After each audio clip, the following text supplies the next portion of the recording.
দুঃখ ঘোচাতে পারবো না? অনিরুদ্ধ বলছে উষা অবশ্যই পারবো।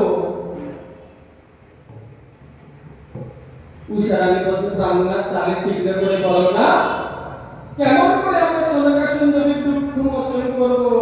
আমার আর বিলম্ব কার্য হচ্ছে না। তাড়াতাড়ি যদি আমি সোনাকার সুন্দরী দুঃখ মোচন করতে পারি আমি মনে অতুষ্ট হব।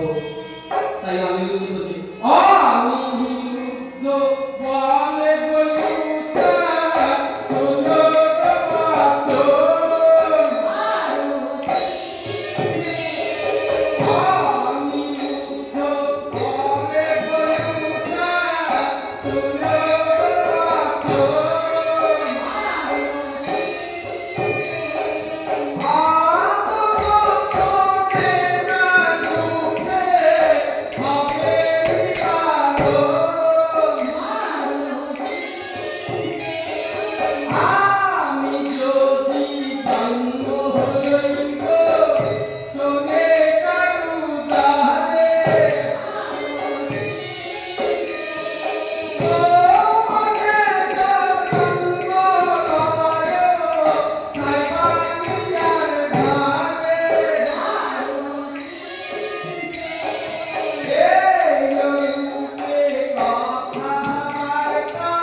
তোমার তো সকল দুঃখের অবসান হলো।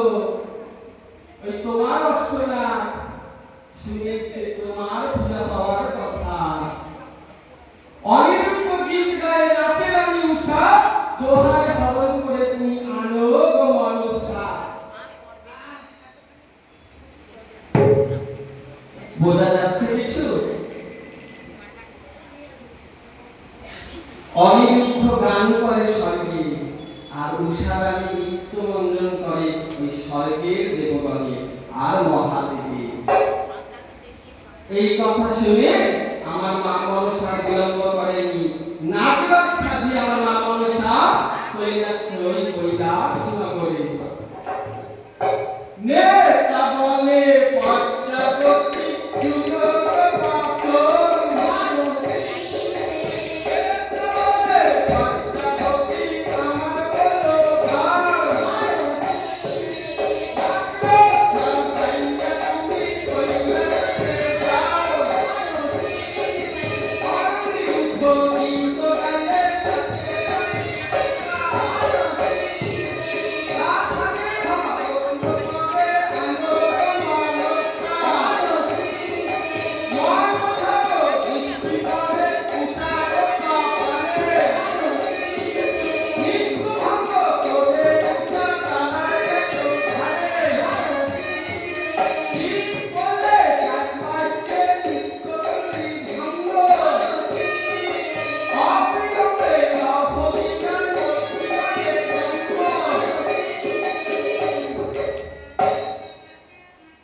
নৃত্যগীতের মহারাজ হচ্ছেন স্বয়ং নটরাজ শিব।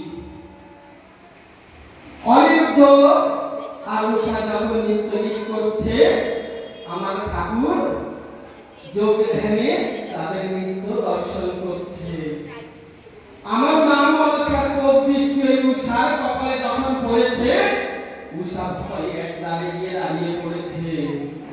আর তখনই আমার ঠাকুরের যোগ নিদ্রা ভঙ্গ হয়েছে। শিব বলে আমাকে ভাবি অজ্ঞান পাগল, আজ হতে জন্ম নেন না হো মোহিত। এই কথা শুনে উষা অনিরুদ্ধ থরথর করে কাঁপছে।